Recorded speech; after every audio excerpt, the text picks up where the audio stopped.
তো ফাইনালি চলো রেসিপিটা বানাবো। তো তার জন্য আমি 1 কিলো চুস্তা নিয়ে নিয়েছি, ছাগল চুস্তা ফ্রেশ করে ধুয়ে নিয়েছি।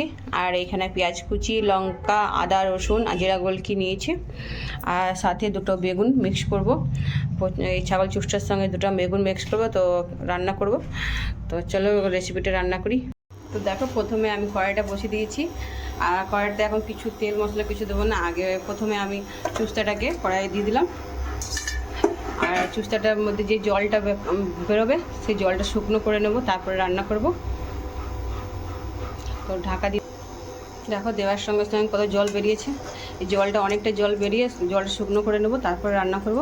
তো চলো ঢাকা দিয়ে দেবো। ঢাকা দিয়ে জলটা শুকনো করে নেব। এটা আমি পিসে রেডি করে নেব। আর 2টো বেগুন আছে, সেটা কেটে রেডি করে রাখবো। দেখো কত ছাগল চুস্তাতে থেকে দেখো কত জল বেরিয়েছে। তো একটু আমি হলুদ দিয়ে দেবো। হলুদ দিয়ে জলটা শুকনো করে নেব। এইদিকে আমার দেখো বেগুন কাটা হয়ে গেছে, বড় বড় পিস করে কেটে নিয়েছি, ফ্রেশ বেগুন 2টো। আর এখানে মশলাটা রেডি করে নিয়েছি। আর হাফ চামচের মতো দেব রেড চিলি কাশ্মীরি মির্চ দেবো। আর এখানে পেঁয়াজ কুচি ফোড়নে দেওয়ার জন্য, আর গরম মশলা আছে। দেখো মাংসের মধ্যে যে জলটা ছিল, তো জলটা শুকনো হয়ে গেছে। এবার নামিয়ে মশলার সঙ্গে ভেজে নেব। এবার কড়াইটা গরম হয়ে গেছে, তেল দিয়ে দেবো।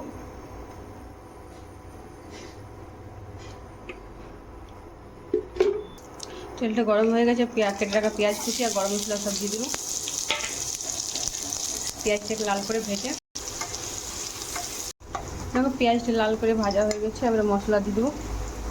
কাশ্মীরি গুঁড়া লঙ্কা, ধনে জিরা গোলকি, আদা রসুন বাটা, লঙ্কা সব একসঙ্গে মশলাটা ভালো করে ভেজে দেবো। এবারে নুন দিয়ে দেবো, প্রায় 1.5 চামচের মতো নুন। মশলাটাকে ভেজে দেবো। এরপর হলুদ দিয়ে দেবো।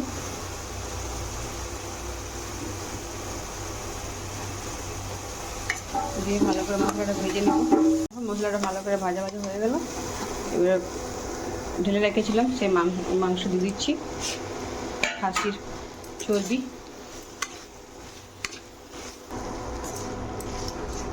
খাসির চর্বিটা দেখে এবার মশলাটা মিক্স করে নিলাম। এবার ঢাকা দিয়ে ভেজে দেখো, ছাগল চুস্তা থেকে একটু জল বেরিয়েছিল নুন দেওয়ার পর। এটাতে মশলাটা অনেকটা ভালো করে ভাজা ভাজা হয়ে গেছে।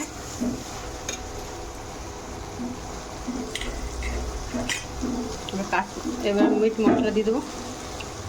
মিট মশলা দিয়ে ভালো করে ভেজে নেব। মিট মশলা দিয়ে ভালো করে ভেজে নেব।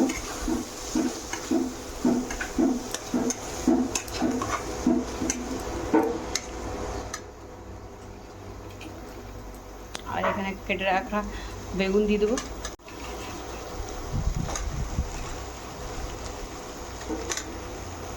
বেগুনটাকে ভালো করে মিক্স করে নেবো। মশলার সঙ্গে ভালো করে বেগুনটা মিক্স করে দিয়েছি। এবারে গরম জল দিয়ে দেবো।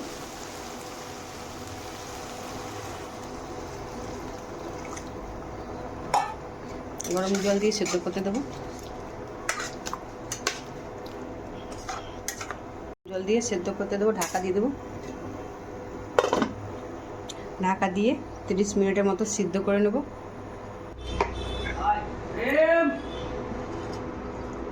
দেখো জলটা শুকনো হয়ে গেছে, বেগুনগুলো একদম গলে গেছে। খাসির চুস্তা একদম রেডি।